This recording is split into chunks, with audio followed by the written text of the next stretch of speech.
साथियों, बिहार चुनाव जीतने के बाद कुछ लोगों ने, मीडिया के कुछ मोदी प्रेमियों ने फिर से ये कहना शुरू किया है, भाजपा, मोदी हमेशा 24/7 इलेक्शन बोर्ड में ही रहते हैं। मैं समझता हूं, चुनाव जीतने के लिए इलेक्शन मोड नहीं, 2400 घंटे इलेक्शन मोड में रहना जरूरी होता है। इमोशनल मोड में रहना जरूरी होता है, इलेक्शन मोड में नहीं। भारत विकसित होने के लिए अधीर है। भारत आत्मनिर्भर होने के लिए अधीर है। हम सब देख रहे हैं, 21वीं सदी के 25 साल कितनी तेजी से बीते हैं। एक से बढ़कर एक चुनौतियां आई, लेकिन वो भारत की रफ्तार को रोक नहीं पाई। साथियों, आपने देखा है कि बीते 4-5 साल कैसे पूरी दुनिया के लिए चुनौतियों से भरे रहे हैं।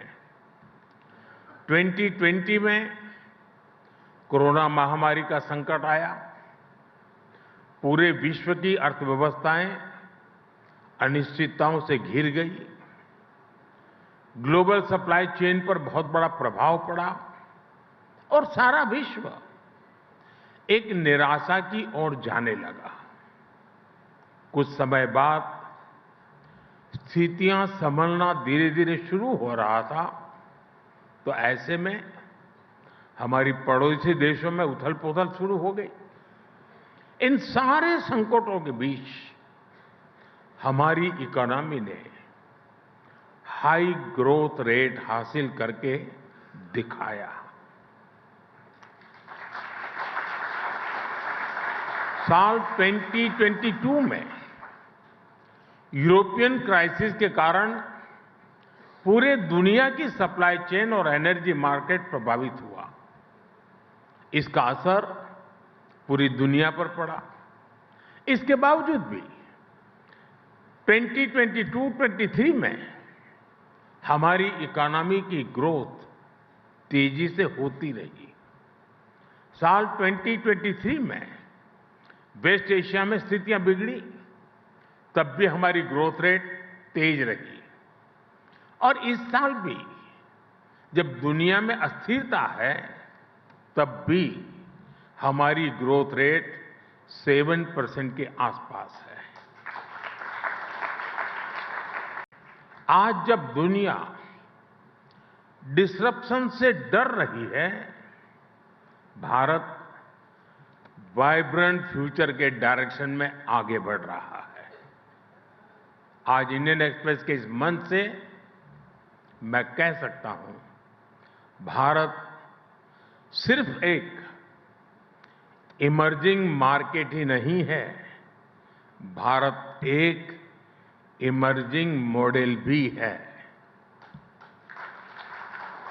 आज दुनिया इंडियन ग्रोथ मॉडल को मॉडल ऑफ होप मान रहा है। साथियों, एक सशक्त लोकतंत्र की अनेक कसौटियां होती हैं और ऐसी ही एक बड़ी कसौटी लोकतंत्र में लोगों की भागीदारी की होती है।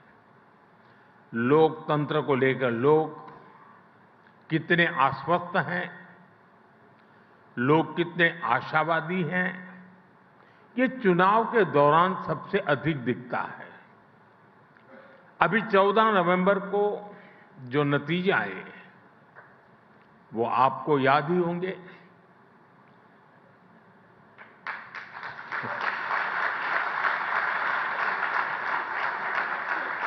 और रामनाथ जी का बिहार से नाता रहा था, तो उल्लेख बड़ा स्वाभाविक है। इन ऐतिहासिक नतीजों के साथ एक और बात बहुत अहम रही है। कोई भी लोकतंत्र में लोगों की बढ़ती भागीदारी को नजरअंदाज नहीं कर सकता। इस बार बिहार के इतिहास का सबसे अधिक वोटर टर्नआउट रहा है।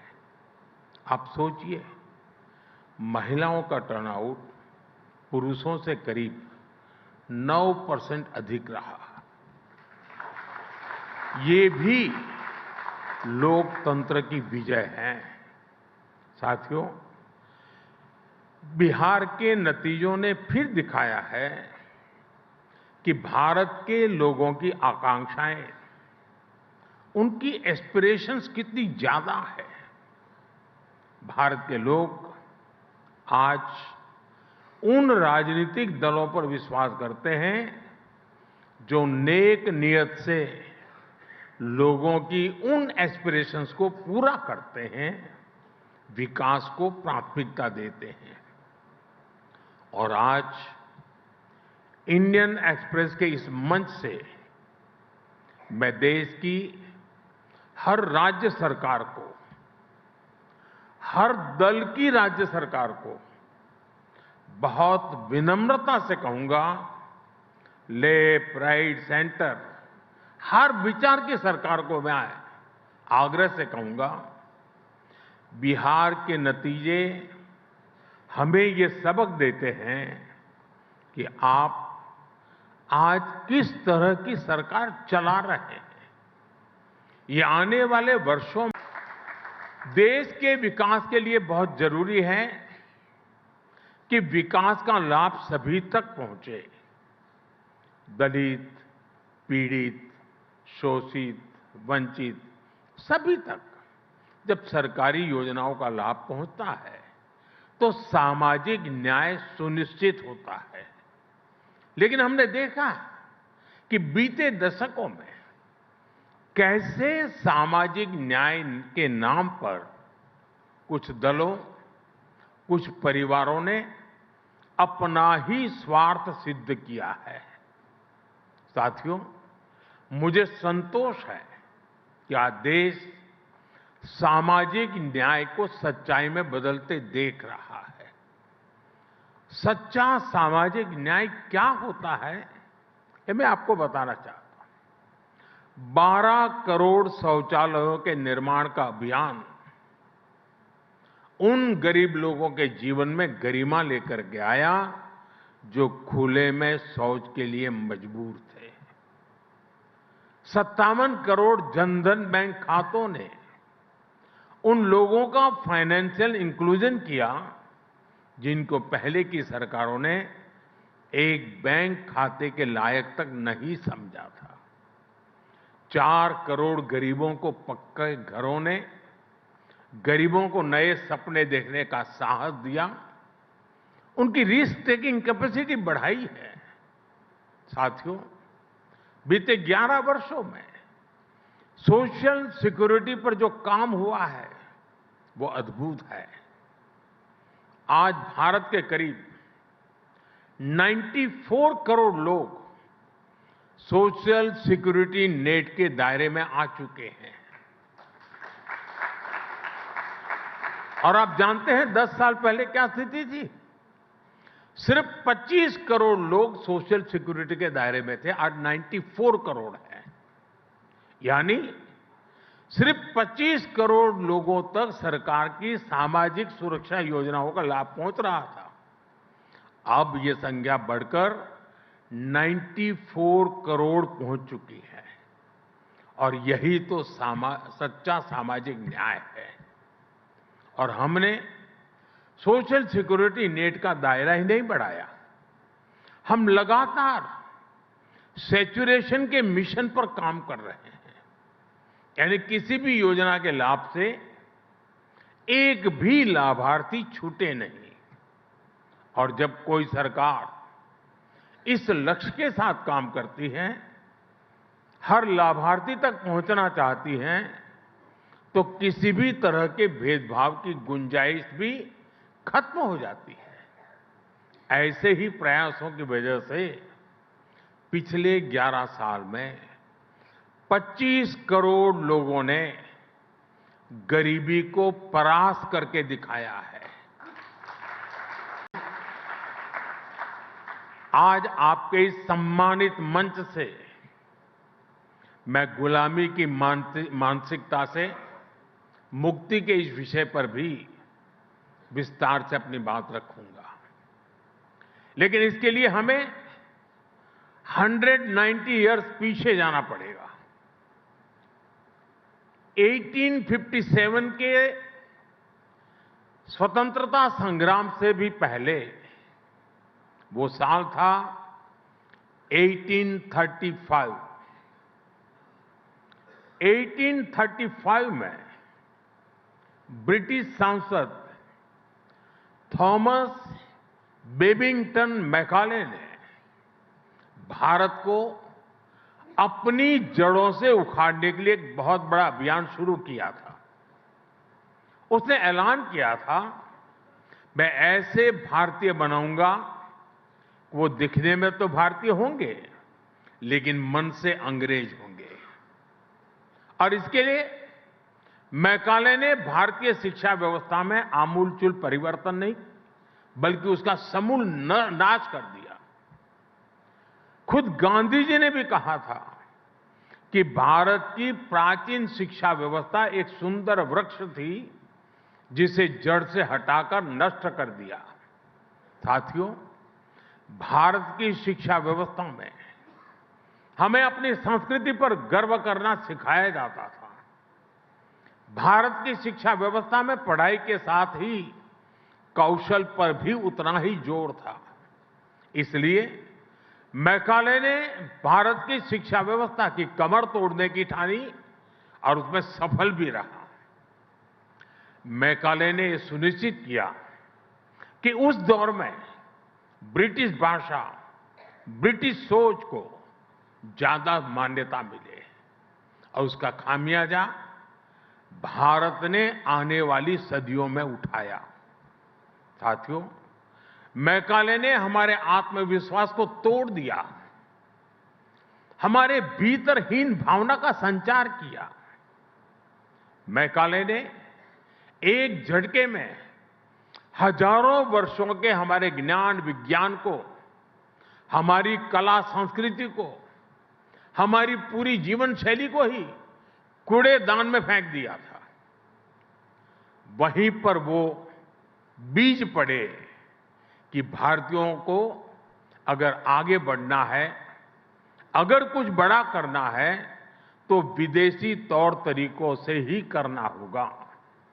और ये जो भाव था वो आजादी मिलने के बाद भी और पुख्ता हुआ। हमारी एजुकेशन, हमारी इकोनॉमी, हमारी समाज के एस्पिरेशन सब कुछ विदेशों के साथ जुड़ गई। जो अपना है उस पर गौरव करने का भाव कम होता गया। गांधी जी ने जिस स्वदेशी को आजादी का आधार बनाया था उसको पूछने वाला ही कोई नहीं रहा। हम गवर्नेंस के मॉडल विदेश में खोजने लगे। हम इनोवेशन के लिए विदेश की तरफ देखने लगे। यही मानसिकता रही जिसकी वजह से इंपोर्टेड आइडिया, इंपोर्टेड सामान और सर्विस सभी को श्रेष्ठ मानने की प्रवृत्ति समाज में स्थापित हो गई। साथियों, जब आप अपने देश को सम्मान नहीं देते हैं तो आप स्वदेशी इकोसिस्टम को नकारते हैं, made in India manufacturing ecosystem को नकारते हैं। मैं आपको एक और उदाहरण, अपनी विरासत पर गर्व होना टूरिज्म के विकास के लिए भी आवश्यक शर्त है। साथियों, ऐसे ही स्थानीय भाषाओं की बात है। किस देश में ऐसा होता है कि वहां की भाषाओं को दुत्कारा जाता है? जापान, चीन और कोरिया जैसे देश जिन्होंने देश के अनेक तौर तरीके अपनाए लेकिन भाषा फिर भी अपनी ही रखी, अपनी भाषा पर कॉम्प्रोमाइज नहीं किया। इसलिए हमने नई नेशनल एजुकेशन पॉलिसी में स्थानीय भाषाओं में पढ़ाई पर विशेष बल दिया है। और मैं बहुत स्पष्टता से कहूंगा, हमारा विरोध अंग्रेजी भाषा से नहीं है। हम भारतीय भाषाओं के समर्थन में हैं। साथियों, मैकाले द्वारा किए गए उस अपराध को 1835 में जो अपराध किया गया, 2035 10 साल के बाद 200 साल हो जाएंगे और इसलिए आज आपके माध्यम से पूरे देश से एक आह्वान करना चाहता हूं। अगले 10 साल में हमें संकल्प लेकर चलना है कि मैकाले ने भारत को जिस गुलामी की मानसिकता से भर दिया है, उस सोच से मुक्ति पाकर के रहेंगे। 10 साल हमारे पास बड़े महत्वपूर्ण हैं। साथियों, बिहार चुनाव जीतने के बाद कुछ लोगों ने, मीडिया के कुछ मोदी प्रेमियों ने फिर से ये कहना शुरू किया है, भाजपा, मोदी हमेशा 24/7 इलेक्शन बोर्ड में ही रहते हैं। मैं समझता हूं चुनाव जीतने के लिए इलेक्शन मोड नहीं, 2400 घंटे इलेक्शन मोड में रहना जरूरी होता है। इमोशनल मोड में रहना जरूरी होता है, इलेक्शन मोड में नहीं।